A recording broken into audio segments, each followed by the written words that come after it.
ST सच्ची कहानियों पर आप सभी का स्वागत है। मेरे पापा सेलिब्रिटी के पर्सनल सिक्योरिटी गार्ड थे। उनकी अच्छी खासी इनकम थी और उनको नौकरी की तरफ से ही 3 बेडरूम सेट फ्लैट मिला हुआ था। हमें बिहार से यहाँ पर ले आए थे और हम तीनों भाइयों का एडमिशन अच्छे स्कूल में करवा दिया था। मैं सबसे बड़ा था और उस टाइम छठी क्लास में था और 2 भाई मुझसे छोटे थे। जब मैंने अपनी पढ़ाई पूरी की, मैंने MBA किया हुआ था। मैंने जॉब के लिए इंटरव्यू दिया, तो जब मुझे जॉब मिल गई, मेरी नई नई जॉब लगी थी और बहुत अच्छी कंपनी में लगी हुई थी। वहीं मेरी मुलाकात सीमा से हो गई थी। वह बहुत ही खूबसूरत लड़की थी। हैंडसम तो मैं भी बहुत था। पहले तो थोड़ी बहुत यूं ही हमारे बीच बातचीत शुरू हुई थी, लेकिन फिर बात होते होते हमारे बीच बातों का सिलसिला बहुत ज़्यादा बढ़ गया था। मेरा संबंध एक बिहार के फैमिली से था, लेकिन सीमा एक हाई क्लास फैमिली से थी और उसकी हैसियत मुझसे बहुत ज़्यादा अच्छी थी। नौकरी वह शौक के तौर पर करा करती थी और मैं घर में सबसे बड़ा था। हम 3 भाई थे। मुझसे छोटा वाला कॉलेज में पढ़ता था और सबसे छोटा वाला 12वीं क्लास में था। मुझे नौकरी हुई तो पापा ने तो जैसे खुद को हमारी तरफ से हाथ खींच लिया था। अपनी नौकरी छोड़ छाड़ कर घर बैठ गए थे। कहने लगी कि बहुत मेहनत कर ली, अब बंटी कमाएगा और मैं बैठ कर खाऊंगा। मैंने पापा को पहले बहुत समझाया, पापा अभी तो मेरी नई नई नौकरी लगी है, आप कुछ साल और अपनी नौकरी करते रहते। लेकिन पापा ने मेरी एक ना सुनी थी। कहने लगे, कमबख्त कहीं का, सालों से अपनी हड्डियां रगड़ रगड़ कर तुम लोगों को पाला है, पढ़ाई करवाई है, सारी जिम्मेदारियां पूरी की है, क्या मेरा हक नहीं बनता? अब मैं बैठ कर खाऊंगा। माँ भी शुरू हो गई, कहने लगी, अपने बूढ़े बाप पर तरस नहीं आता तुम लोगों को? अब तुम लोग जवान हो गए हो, उन्हें भी थोड़ा आराम से घर में ज़िंदगी बिताने दो। मैंने कोई जवाब नहीं दिया। फिलहाल घर का सारा खर्च मेरी जिम्मेदारी पर आ चुका था। ऊपर से दोनों भाइयों की पढ़ाई का खर्चा भी मैं ही कर रहा था। कमीने खुद कुछ भी नहीं करते थे, मुंह उठाकर आ जाते थे मेरा दरवाज़ा पीटने। नाम तो मेरा बंटी था, लेकिन मेरे छोटे भाई मुझे दादा कहकर बुलाते थे। हम तीनों भाई एक ही कमरे में सोते थे। जब मुझे रात को सीमा से बात करनी होती तो मैं उन्हें पैसों का लालच देकर कहता, आंगन में जाकर सो जाओ, तो सुबह मैं तुम्हें 100 का नोट पकड़ाऊँगा। प्रकाश जो कॉलेज में पढ़ता था, वह तो समझ गया था कि ज़रूर किसी लड़की का चक्कर है, मगर मेरा छोटा भाई रोहन कुछ बेवकूफ़ ज़्यादा ही था। 100 के नोट पर उसकी राल टपकने लगती थी। जल्दी से कहने लगा, ठीक है, अपना तकिया उठाकर बाहर चला जाता था। लेकिन प्रकाश तो मेरे पीछे ही पड़ जाता था। कहता था, पहले बताओ ना दादा, क्या चक्कर है? मैंने कहा, कोई चक्कर नहीं है, सोना चाहता हूँ। तुम लोग शोर बहुत मचाते हो, मोबाइल पर वीडियो देखते रहते हो और मुझे हल्ला गुल्ला में नींद नहीं आती। वो मुझे शक की नज़रों से देखकर मुस्कुराने लगा था। कहने लगा, जानते भी हो दादा, प्रकाश ऐसी बीमारी है जो उड़ती चिड़िया का पर गिन लेता है। तुम मेरे सामने क्या चीज़ हो? चलो बताओ कैसी है वह? खूबसूरत, स्मार्ट, दुबली पतली, गोरी चिट्टी कैसी दिखती है? और रात को फ़ोन पर तुम्हारे बीच क्या क्या बातें होती है? अच्छा ये बताओ, बात शुरू कहाँ से हुई थी? मामला सेट कैसे हुआ? उसने तो मुझसे एक साथ ढेरों सवाल कर डाले थे। मैंने कहा, बस हो गई ना। वह हंसने लगा, कहने लगा, तूने लड़की फंसाई तो फंसाई कैसे? तू तो वैसे ही सीधा साधा शरीफ सा है। माँ तुझे ऐसे ही गाय नहीं कहती। मैंने अपनी नज़र के चश्मे को सीधा किया और अपनी नज़रें चुराते हुए सीमा के बारे में सब कुछ बता दिया था। फिलहाल प्रकाश मेरी इस मोहब्बत का राजदार बन चुका था। मैं उसे पैसों का लालच देकर आंगन में सुला देता था। आधी आधी रात तक मैं सीमा से बातें करता रहता था। नई नई मोहब्बत हुई थी ना, चैन ही नहीं आता था। पता ही नहीं चलता था कि घड़ी की सुइयाँ तेज़ी से क्यों चल रही है। यही हाल सीमा का भी था। आजकल हम दोनों हजारों सपने बुनने लगे थे। हम दोनों अपने अपने भविष्य की बातें करते रहते थे। बातों बातों में न जाने कहाँ से कहाँ निकल जाते थे। हम दोनों ने तो अपने हनीमून ट्रिप के बारे में भी सोच लिया था। हम दोनों मनाली और मसूरी में एक एक महीना बिताएंगे। मैंने तो अब अपनी तनख्वाह से कुछ पैसे भी अलग करने शुरू कर दिए थे। मुझे बस एक फ़िक्र खाई जा रही थी, वह ये थी, सीमा मुझसे हैसियत में कुछ बढ़कर थी। जब मैंने ये बात सीमा से डरते डरते किया, तुम्हारे माँ बाप मेरे रिश्ते पर ऐतराज़ तो नहीं उठाएंगे? वह कहने लगी कि नहीं नहीं, तुम्हारी तनख्वाह अच्छी है और घर भी अपना है, क्यों ऐतराज़ करेंगे? मैंने कहा, लेकिन मेरे पास गाड़ी नहीं है ना यार, एक पापा की गाड़ी है, कभी मैं चलाता हूँ और कभी मेरे पापा। वह कहने लगी, कोई बात नहीं, मैं मैनेज कर लूँगी। मैं हंसने लगा। मैंने कहा, नहीं नहीं, जब तक शादी की बात होगी तब तक मैं अपनी गाड़ी ले लूँगा। पैसा जमा कर रहा हूँ। मैं नई तो नहीं खरीद सकता, लेकिन सेकंड हैंड गाड़ी ले सकता हूँ। मेरी बात पर सीमा हंसने लगी थी। कहने लगी, बंटी, हम दोनों मिलकर बहुत कुछ कर सकते हैं, बस तुम मुझे शादी के बाद नौकरी करने से मना मत करना। मैंने कहा, मेरी इतनी हिम्मत है कि मैं तुम्हारे सामने कुछ कहूँ? हमारी बातें ऐसे ही होती थी कि मैं अभी सीमा से बात कर ही रहा था कि जब मुझे एक औरत की उल्टियाँ करने की आवाज़ आने लगी। मैं घबराकर फ़ोन बंद कर दिया था। रात के 3 बजे का टाइम था। सन्नाटा छाया हुआ था। शायद माँ की तबीयत खराब थी। मैंने जल्दी से उठकर अपने कमरे से बाहर आया तो आंगन में बने वॉशरूम में माँ उल्टियाँ किए जा रही थी और पापा उनके कंधे दबा रहे थे। मेरे दोनों भाई माँ की आवाज़ सुनकर उठ बैठे थे। वे जमाइयाँ ले रहे थे। मैं भी वॉशरूम के पास जाकर खड़ा हो गया था। पापा से पूछने लगा कि माँ को क्या हो गया। वह कहने लगे, पता नहीं, तेरी माँ ने क्या खा लिया है, बदहजमी हो गई है। 1000 बार मना किया है, अपनी खुराक पर थोड़ा ध्यान दिया करो। मेरी भी जान आफत में डाल दी है। भला ये कोई उम्र है उल्टी सीधी चीज़ें खाने की। खाया इसने है और भुगत में रहा हूँ। पापा भी घबराए से लग रहे थे। माँ तो उल्टियाँ करने के बाद बुरी तरह से हाँफ रही थी। वहीं सोफे पर बैठ गई। मैंने कहा, पापा मुझे तो लगता है माँ की बीपी लो हो रहा है, उन्हें डॉक्टर के पास लेकर जाओ। कहने लगे, कमबख्त, रात के इस पहर कहाँ लेकर जाऊँ उसे, सुबह सवेरे लेकर जाऊँगा। मुझे कहने लगी, बंटी बेटा मुझे नींबू पानी बना कर दो, मेरा दिल घबरा रहा है। मैंने फटाफट नींबू पानी बनाकर अपनी माँ को दिया, लेकिन पापा मेरे माँ को डांटे जा रहे थे। कहने लगे, अब तो फिर से कुछ न कुछ पी रही है और कुछ देर के बाद फिर से मेरी ड्यूटी वॉशरूम में लगवाएगी। अरे ऐसे ही क्यों नहीं सो जाती, माँ ने इशारे से चुप रहने के लिए कहा। कहने लगी, बंटी के पापा 2 मिनट मुंह बंद करके रख लो। नींबू पानी से तबीयत कुछ अच्छी हो रही है मेरी, थोड़ी देर में मुझे आराम हो जाएगा। फिर सही में ऐसा ही हुआ था। माँ ने 2 गिलास नींबू पानी पिए, फिर जाकर उनकी तबीयत कुछ अच्छी हुई थी। अपने कमरे में जाकर सो गई थी। लेकिन सुबह सवेरे फिर माँ की हालत ख़राब थी। मैं उस वक्त ऑफिस के लिए तैयार हो रहा था। प्रकाश कॉलेज के लिए निकल गया था। छोटा भाई स्कूल के लिए जा रहा था। हमने अपने अपने नाश्ते खुद ही बनाए और लेकर चले गए। हमारी कोई बहन भी तो नहीं थी, इसलिए घर के कामों की थोड़ी बहुत आदत हम तीनों भाइयों की हो गई थी। और ये सब मेरी माँ की वजह से था, क्योंकि हमें छोटे मोटे कई काम बचपन से ही माँ हम भाइयों से करवाती रहती थी। यहाँ तक कि रोटी भी हमें पकानी आती थी, झाड़ू पोछा भी कर लेते थे। हम नहीं करते तो माँ पापा से करवा लेती थी। कहना तो नहीं चाहिए, लेकिन मेरी माँ मेरे पापा पर बहुत रोब झाड़ती थी। मैं भी अपने ऑफिस के लिए निकल गया था। शाम को जब वापस आया तो माँ आंगन में सर पकड़े बैठी थी और पापा पास में बैठे थे, कुछ खुसर फुसर कर रहे थे। मैं घर के अंदर दाखिल हुआ तो माँ ने पापा से मेरी तरफ देखकर आईब्रो चढ़ाकर इशारा किया। जैसे ही पापा ने मुझे देखा, सीधे होकर बैठ गए। मैंने कहा, माँ आपकी तबीयत कैसी है अब। मेरी माँ मुझे बिना बताए अपने मुंह में दुपट्टा दबाए उठकर अपने कमरे में चली गई। मुझे समझ ही नहीं आया आखिर माँ को हुआ क्या है। मैंने तो तबीयत ही पूछी थी। मैंने गहरी सांस ली और वहीं आंगन में बैठ गया। कुछ ही देर के बाद प्रकाश और मेरा छोटा भाई रोहन भी आ गए। हम तीनों ही सोफे पर बैठे हुए थे। पापा कहने लगे, तुम्हारी माँ की तबीयत ठीक नहीं है, इसलिए अंडे का ऑमलेट मैं बना देता हूँ। ऐसा करो, रोटी बाजार से ले आओ। रोहन कहने लगा, पापा मैं ऑमलेट नहीं खाऊंगा, मुझे पैसे दो, मैं तो छोले भटूरे खाऊंगा। पापा ने उसे 500 का नोट देते हुए कहने लगे, ऐसा करो अपनी माँ के लिए भी छोले भटूरे लेकर आना, उसका बहुत जी खराब हो रहा है। मेरा ये सुनना था कि मुझे पापा पर गुस्सा आने लगा। मैंने कहा, पापा एक तो माँ का हाजमा खराब है, उन्हें कुछ भी हजम नहीं हो रहा है। अरे उन्हें खिचड़ी की ज़रूरत है, हल्का फुल्का खाना देना चाहिए। और कहाँ छोले भटूरे मंगवा रहे हो, आपका दिमाग तो ठीक है ना। मुझे तो लगता है इस उम्र में सठिया गए हो।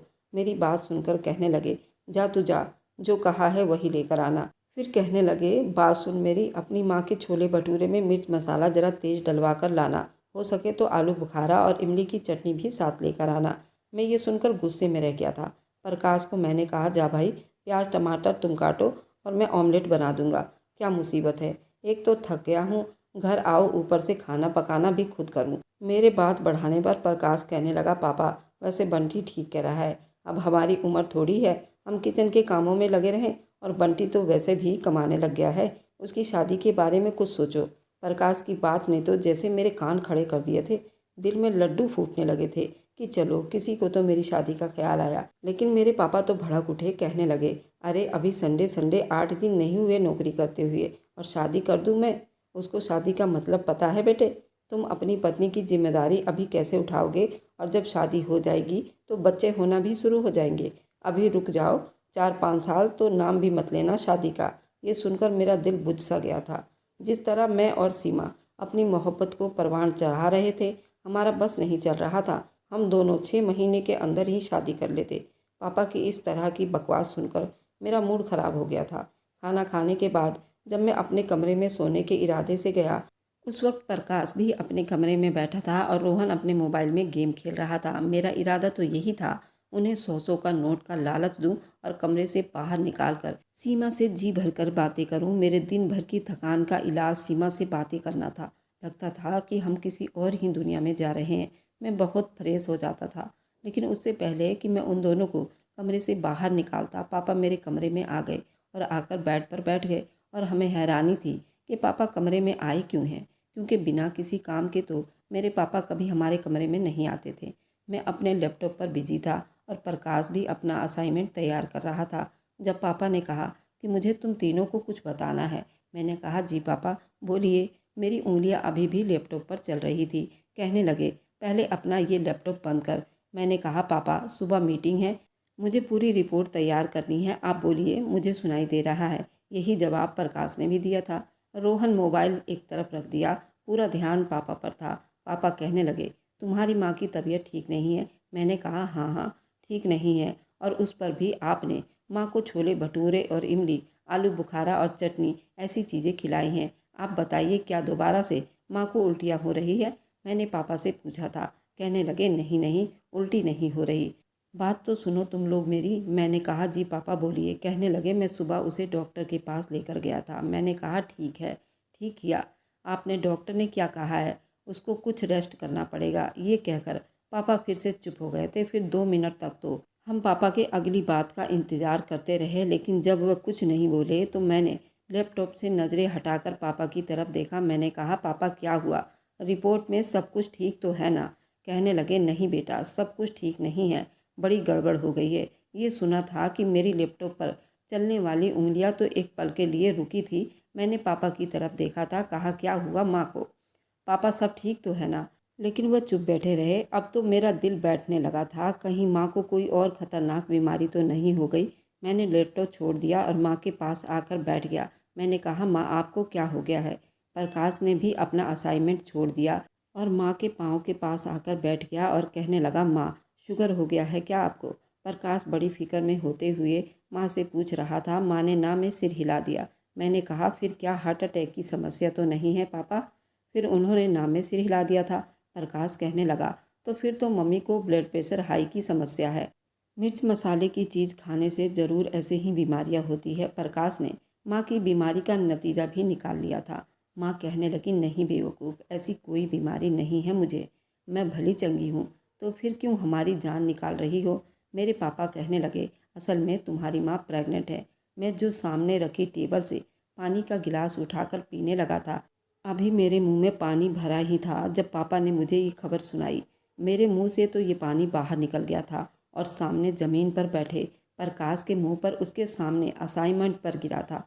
वह भी पापा की बात कान खोलकर सुन रहा था। मेरे मुंह से पानी गिरने की वजह से मुझे फालतू फालतू बातें सुनाने लगा। कहने लगा कमीने क्या किया तूने? मैंने प्रकाश की बात पर ध्यान नहीं दी, अपने बाप को गौर से देखने लगा। हाथ में पकड़ा हुआ पानी का गिलास साथ में टेबल पर रख दिया। मैंने कहा अब आपने ये क्या किया? ये क्या हुआ है माँ को? पापा कहने लगे कि सुनाई नहीं देता तुझे? तेरी माँ प्रेग्नेंट है। ये सुना था कि मेरा तो ऊपर का दिमाग सुन होकर रह गया था। रोहन तो हक्का बक्का देखे जा रहा था। प्रकाश ने अपना असाइनमेंट छोड़कर उठकर खड़ा हो गया था। कहने लगा बस इसी चीज़ की कमी रह गई थी। ये कहकर वह गुस्से से कमरे से बाहर चला गया। रोहन हैरानी से आंखें फाड़कर पापा को देखे जा रहा था। मुझे समझ ही नहीं आ रहा था कि ऐसे मौके पर पापा को क्या कहें। मेरा दिमाग काम नहीं कर रहा था। मैंने दोनों हाथों से सर पकड़ लिया। ये भला कोई उम्र थी इस काम की? मेरी उम्र 26 साल की हो चुकी थी। 26 साल के बाद मैं इस पोजीशन में तो नहीं था कि अपने भाई बहन को गोद में उठाकर सबके सामने घूमता फिरूंगा। मेरे ये छोटा भाई है, लोग तो मेरा मजाक उड़ाने लगेंगे। कुछ देर तो मैं अपने सुन दिमाग के साथ बैठा रहा। पापा भी चुप बैठे थे। फिर मैंने बात शुरू की। कहा पापा आपको क्या सूझी थी? अपनी उम्र तो देखिए, सर के आधे से ज़्यादा बाल सफ़ेद हो चुके हैं। ये कोई काम है करने वाला? मेरी बात सुनकर वह ज़्यादा शर्मिंदा हुए और कहने लगे यार पता ही नहीं चला कैसे ये सब हो गया। मैंने कहा ये बात तो ना करें, कुछ ना कुछ तो किया है जो ये सब कुछ हुआ है। ये प्रेग्नेंट शब्द मेरे मुंह से निकला था। मेरे बाप ने एक थप्पड़ मेरे कमर पर रख दिया था। कहने लगा शर्म नहीं आती पापा से ऐसी बात करते हुए? गुस्सा तो मुझे भी आ गया था। कहा आपको शर्म नहीं आई ये सब काम करते हुए? खुद सोचिए, अगर आज मैं शादी कर लूँ तो अगले साल आप दादा बन जाएंगे। आपकी ये उम्र है बाप बनने की। माँ कुछ तो सोचा होता। मेरे लिए ये खबर सुनना और उसे बर्दाश्त करना आसान नहीं था। बिल्कुल ना मानने वाली बात थी। रोहन तो अभी भी गुमसुम सा बैठा था। पापा कहने लगे, मैं सच कह रहा हूँ, पता ही नहीं चला ये सब कैसे हो गया। फिलहाल अब क्या कर सकता हूँ? मैंने कहा, क्या मतलब क्या कर सकता हूँ? जाकर इस समस्या को रफा दफा कर दीजिए। दुनिया थू थू करेगी आप पर और हम पर भी। सारे मोहल्ले में मजाक बनकर रह जाएंगे। पापा ने एक नज़र मुझ पर डाली। कहने लगे, क्या मतलब रफा दफा करूं? एक तो मुझे अपने बाप की अकल पर बहुत हैरानी हो रही थी। पहले तो उन्होंने ऐसा काम किया जो उन्हें नहीं करना चाहिए था, और अब उन्हें ये भी नहीं पता कि ऐसी समस्या रफा दफा कैसे करते हैं। अपनी माँ के बारे में ये सब बातें करना मुझे बड़ा अजीब लग रहा था, लेकिन मेरे बाप को मेरी बात समझ नहीं आ रही थी, तो मुझे थोड़ा सा बेशरम होना ही पड़ा था। मैंने कहा, पापा माँ का ऑपरेशन करवा दो। ये सुनना था कि मेरे पापा ने उस वक्त मेरे मुंह पर एक जोरदार थप्पड़ मारकर कहने लगे, ये पाप है। मैंने कुछ गलत नहीं किया, भगवान की मर्जी है। मैं भला क्यों किसी बच्चे का कत्ल करने लगा? जानता है कितना पाप है ये सब करना। मैंने कहा, पापा समझने की कोशिश क्यों नहीं कर रहे हो आप? हम सब समाज में मजाक बनकर रह जाएंगे। अगर आपने ये काम नहीं करवाया तो हम तीनों की जिंदगियां मजाक बनकर रह जाएगी। क्या जवाब देंगे हम लोगों को? लोग हंसेंगे आप पर और हम पर भी। मैं इस उम्र में अपना मजाक नहीं बनवाना चाहता, इसलिए मैं आपसे ये बात कर रहा हूँ। इस मामले को जितना जल्दी हो सके ख़त्म करवा दो। मैंने बेहद गुस्से और गंभीरता से कहा था। पापा को कोई बात की समझ नहीं थी, ना ही एहसास था। हमारा मजाक बनकर रह जाएगा। लोग ऐसे सवाल करेंगे, ऐसे ऐसे मजाक करेंगे कि मुंह छुपाने को जगह नहीं मिलेगी। पापा कहने लगे, ये पाप नहीं करूँगा। मैंने कौन सा कोई दूसरी औरत के साथ कुछ किया है? तुम्हारी माँ मेरी पत्नी है। अब अगर ऐसा हो गया है तो मैं अपना बच्चा ख़त्म नहीं कर सकता। मैंने कहा, फिर ऐसा करिए कि माँ को पूरे 9 महीने के लिए किसी और शहर में ले जाइए। जब बच्चा हो जाएगा उसे किसी भी बांध जोड़े को दे दीजिए। आपको पाप भी नहीं होगा और आपका बच्चा भी पल जाएगा और हमारी भी इज्जत रह जाएगी। लेकिन पापा, इस घर में ये काम नहीं होने दूंगा। मैंने बड़े गुस्से से ये बात कही थी और उनके कमरे से बाहर निकलकर आ गया। प्रकाश आंगन में बैठा अपना सर दोनों हाथों से पकड़े हुए इस मामले पर सोच रहा था। मैं उसके बराबर में जाकर बैठ गया। मैंने कहा, देखा ना ये क्या काम किया है हमारे बाप ने? हमारी तो इज्जत खाक में मिलाकर रख देंगे। कहने लगा, भाई ये सब बहुत गलत काम हुआ है। पापा को जरा भी शर्म नहीं आया कि उनके तीनों बच्चे कितने बड़े हो गए हैं। उन्होंने ये क्या किया? अरे हम जवान हैं और 26 साल के आप हो गए हो और 24 साल का मैं हूँ और अपना रोहन भी 18 साल का है। हम लोग क्या मुंह दिखाएंगे लोगों को? लेकिन ये सब हम तीनों ही सोच रहे हैं, लेकिन हमारी समस्या पापा नहीं समझ रहे। इसके बाद जो कुछ हमारे साथ होगा वह बर्दाश्त करने के लायक नहीं होगा। जब से हमारे सामने ये सब बातें हुई थी, हम तीनों को पूरी रात ना तो सुकून से नींद आती थी और ना ही प्रकाश को और ना ही रोहन को।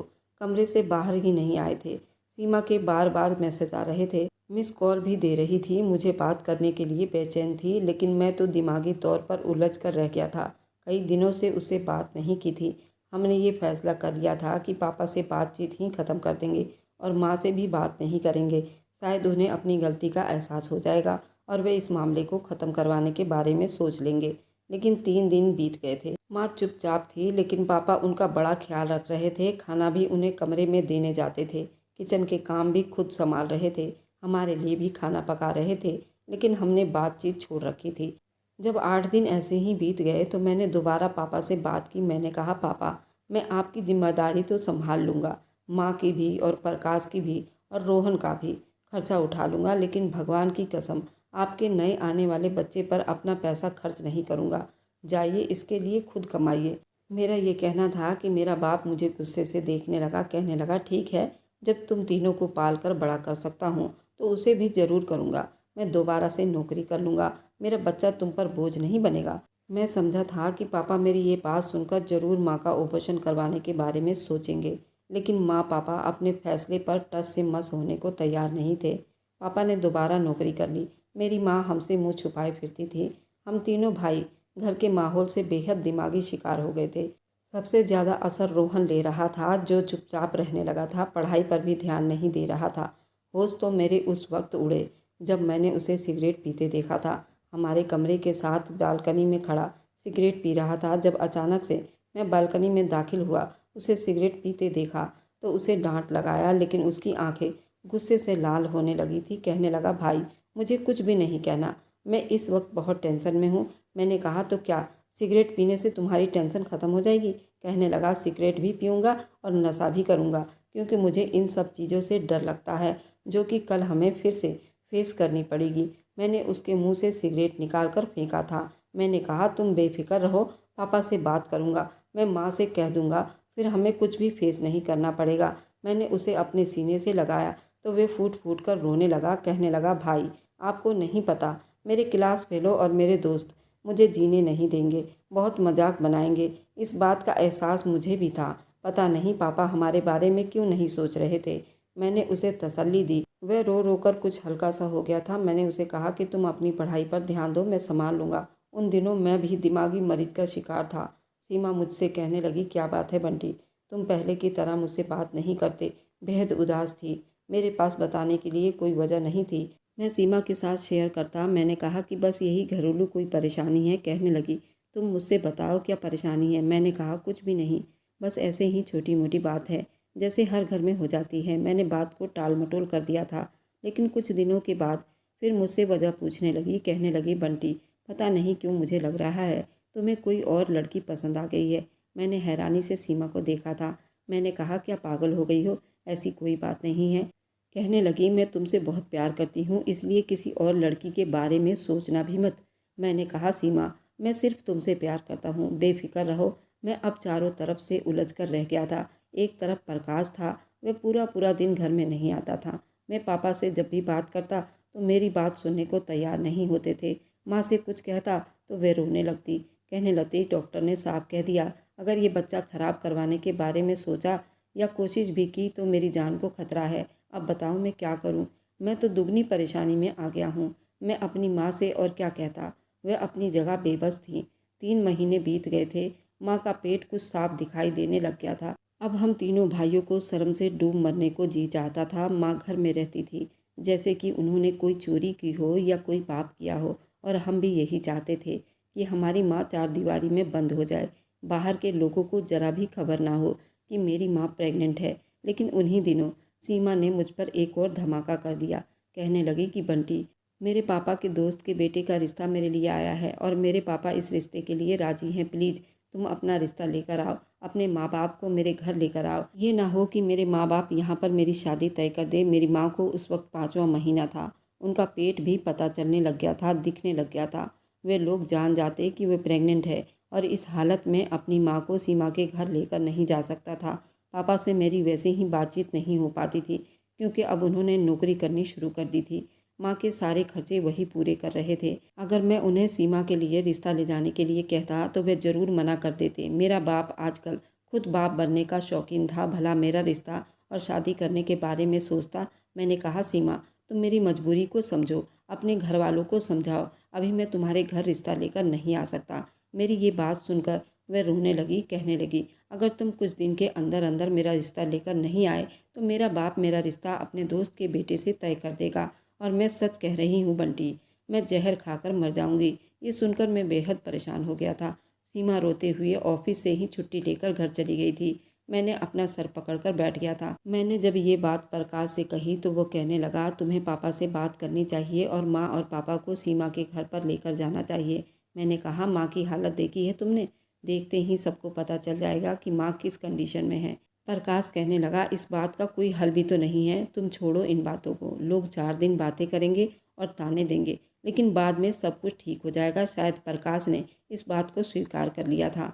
मैंने सोचा, प्रकाश तो बिल्कुल ठीक कह रहा है, जो हो रहा है होने दूँ। जब हमारे बाप को ही फिक्र नहीं है तो हम भला क्यों अपनी ज़िंदगी इस बात को लेकर ख़राब करें। मैंने रात को अपनी माँ और पापा से सीमा के बारे में बात की थी।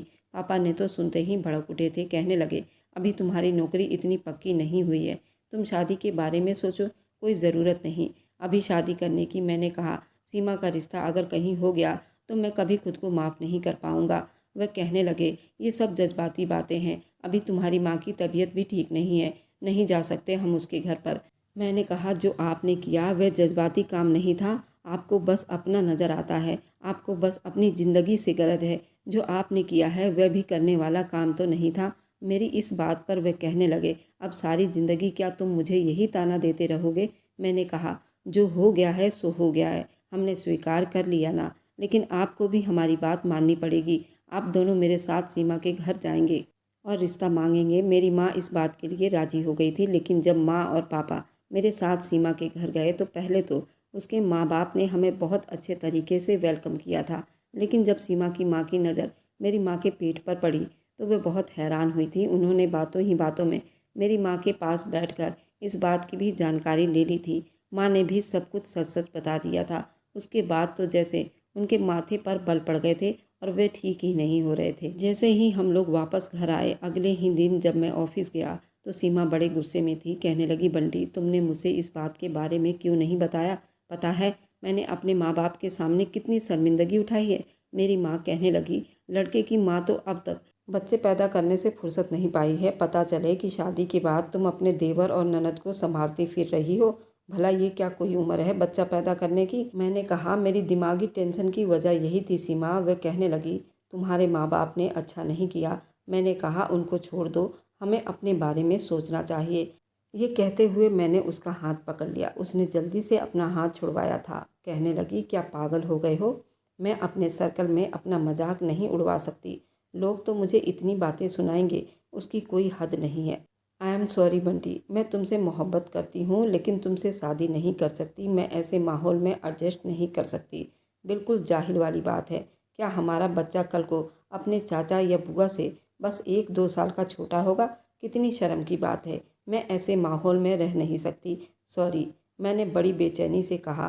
सीमा, मैं बहुत प्यार करता हूँ तुमसे। भगवान के लिए तुम यूँ छोड़कर मत जाओ।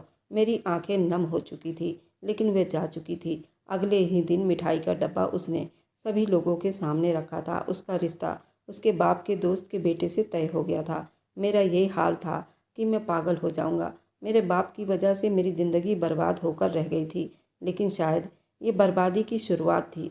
घर पहुंचा तो प्रकाश बेहद परेशान था। कहने लगा, भाई रोहन कमरे में बंद है, कब से दरवाज़ा पीट रहा हूँ, नहीं खोल रहा है। मैंने कहा, क्या हुआ उसे, क्यों दरवाज़ा नहीं खोल रहा? कहने लगा, पता नहीं, स्कूल से आया था तो बड़े गुस्से में था, बैग एक तरफ फेंका और कमरे में चला गया। तब से दरवाज़ा पीट पीट कर थक गया हूँ, दरवाज़ा नहीं खुल रहा। मैंने कहा, माँ और पापा कहाँ हैं? कहने लगा, डॉक्टर के पास गए हैं। मैंने आते ही लैपटॉप बैग एक तरफ रखा था और उस कमरे का दरवाज़ा बजाने लगा, लेकिन रोहन दरवाज़ा नहीं खोल रहा था।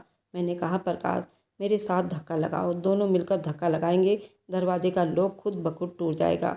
हम दोनों ने मिलकर खूब धक्का मारा, लेकिन जैसे ही दरवाज़ा खुला, रोहन को देखकर तो हमारी जान ही निकल गई थी। वह बेड पर औंधे मुंह लेटा हुआ था। जमीन पर उसका हाथ लटक रहा था, खून उसके हाथ से बहे जा रहे थे। उसने अपनी नस काट ली थी। हम दोनों भाइयों के तो होश उड़कर रह गए थे।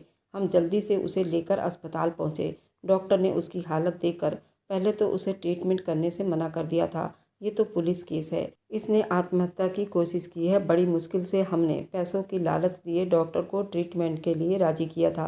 खून की बोतलें हम दोनों भाइयों ने दी थी। फिर जाकर रोहन खतरे से बाहर हुआ था। जब उसे होश आया तो हमने आत्महत्या की वजह पूछी थी। वह रोने लगा, कहने लगा, वही हो रहा है भाई जिसका डर था। मेरे दोस्त मेरा मजाक उड़ाते हैं, कहते हैं कितने महीने के बाद आएगा तुम्हारा छोटा भाई? तुम्हारी माँ का कौन सा महीना है? अच्छा बताओ, क्या नाम रखोगे?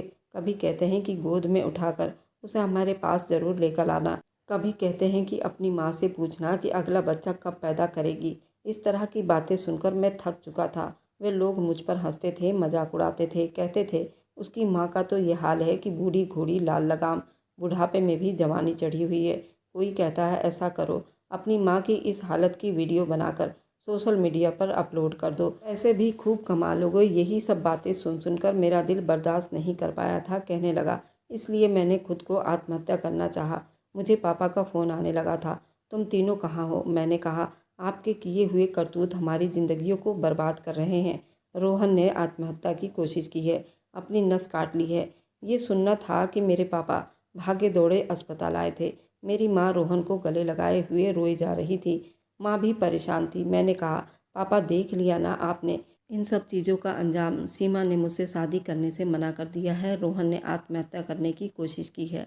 कल को प्रकाश भी ऐसा ही कुछ करेगा। लेकिन आपको कोई फ़र्क नहीं पड़ता पापा, आपको कोई फ़र्क नहीं पड़ता। हमारी ज़िंदगी बर्बाद हो गई, लेकिन आपको बच्चा चाहिए। मेरी माँ कहने लगी, तुम लोग फ़िक्र ना करो, इस बच्चे के पैदा होते ही मैं उसका गला घोट दूंगी, मार डालूंगी। ये कहकर बहुत परेशान हो गई थी।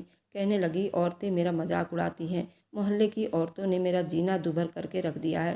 कहती है, इस उम्र में तुम्हें क्या सूझा था, जैसे ये सब कुछ मेरे बस में था। अगर मेरे बस में होता तो मैं कभी भी ये काम ना करती। मैंने तो खुद तुम्हारे बाप से कहा था, मैं मरती हूँ तो मरने दो मुझे, लेकिन इस बच्चे को ख़त्म कर दो। ये समाज कभी भी ये बात बर्दाश्त नहीं करेगी। इस समाज ने मुझे अजूबा बनाकर रख दिया है, जैसे हम दोनों पति पत्नी ने बहुत बड़ा पाप कर दिया हो। इस बच्चे को ताना देना शुरू कर दिया है, मजबूर कर दिया है मुझे, और वही हो रहा है जिसका डर था।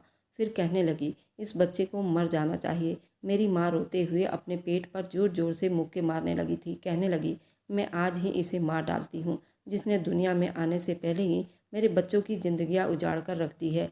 कल को ये पैदा होगा तो न जाने और क्या क्या मुसीबत देखनी पड़ेगी। मेरी माँ जोर जोर से अपने पेट पर मुक्का मार रही थी। इस बार मेरे बाप ने भी आगे बढ़कर उन्हें रोका नहीं था, गुमसुम बैठे थे। मैं जल्दी से आगे बढ़ा, मेरी माँ रोई जा रही थी। मैंने अपनी माँ को रोका और अपने सीने से लगाया। मेरे सीने से लगकर फूट फूट कर रोने लगी। कहने लगी, बड़ा सब्र किया है मैंने, लेकिन अब थक चुकी हूँ। भगवान करे मैं मर जाऊँ और मेरे साथ साथ ये बच्चा भी मर जाए। कम से कम तुम लोगों की ज़िंदगियाँ तो आसान हो जाएंगी। मैंने कहा, नहीं माँ, आपकी कोई गलती नहीं है। गलती तो हम तीनों भाइयों की है और समाज की है, जो छोटी और घटिया सोच रखते हैं और दूसरों पर उंगलियां उठाते हैं। शायद हम लोग गलत थे। हमने समाज की नज़रों से आप दोनों को देखा था। हमें लोगों की परवाह नहीं करनी चाहिए थी। लोग तो किसी हाल में भी जीने नहीं देते। 4-5 महीने के बाद हमारा छोटा भाई पैदा हुआ था। हम तीनों ने ही उसे बारी बारी गोद में लिया था। बहुत ही मासूम सा था। मेरी माँ की हालत बहुत ख़राब थी, क्योंकि उम्र ज़्यादा हो गई थी। इसलिए हमने अपनी माँ की खूब सेवा की थी। अपने से भी ज़्यादा प्यार करते थे उसको। इस मोहब्बत से वंचित नहीं कर सकते थे जिसका वह हकदार था। थोड़ा बड़ा हुआ तो मैं जब उसे बाहर लेकर जाता तो लोग मुझ पर हंसते थे। कहते थे कि इस उम्र में छोटे भाई को गोद में पकड़ कर घुमा रहा है, जबकि तुम शादी करते तो तुम्हारा अपना बच्चा भी इतना ही बड़ा होता। तुम्हारे माँ बाप को तो शर्म से डूब मरना चाहिए। मैंने कहा, हाँ तो क्या हुआ, भगवान की मर्जी है। भगवान ने ही मेरे माँ बाप को इस बच्चे को दिया है और उनकी हमेशा कृपा करनी चाहिए। मेरे माँ बाप ने कोई पाप थोड़ी किया है जो मुंह छुपाते फिरेंगे। मेरे जवाब पर लोगों के मुंह बंद होना शुरू हो गए थे। अगर ये काम हम पहले ही करते तो बात इतनी ना बढ़ती। सीमा अगर वाकई मुझसे मोहब्बत करती तो मेरा साथ कभी ना छोड़ती। कुछ साल के बाद मैंने अपनी माँ की मर्जी से शादी की थी। वह बहुत अच्छी लड़की थी। उसने पूरा घर संभाल लिया था। मेरे छोटे भाई के साथ भी बहुत प्यार से रहती थी। कभी मेरी माँ को ताना भी नहीं दिया था। सच्ची मोहब्बत करने वाले शायद ऐसे ही होते हैं। हमें अपनी समस्याओं को जमानों की नज़रों से नहीं देखना चाहिए। लोग तो कुछ भी कहते रहते हैं। इस कहानी में बंटी के माँ बाप ने जो किया था वह सही था या गलत, आप लोग कमेंट में ज़रूर बताइएगा। और सीमा क्या बंटी से सच्चा मोहब्बत करती थी? अगर आपको आज की कहानी पसंद आई है तो वीडियो को ज़रूर लाइक कीजिएगा और अपने दोस्तों के साथ शेयर भी कीजिएगा। और हाँ, अगर आपने अभी तक हमारे चैनल को सब्सक्राइब नहीं किया है तो ज़रूर सब्सक्राइब कर ले। मिलते हैं हम अपनी कल की एक नई दिलचस्प कहानी के साथ। मुझ पर सदा अपना प्यार और स्नेह बनाए रखना। सभी को मेरा प्यार भरा नमस्कार दोस्तों।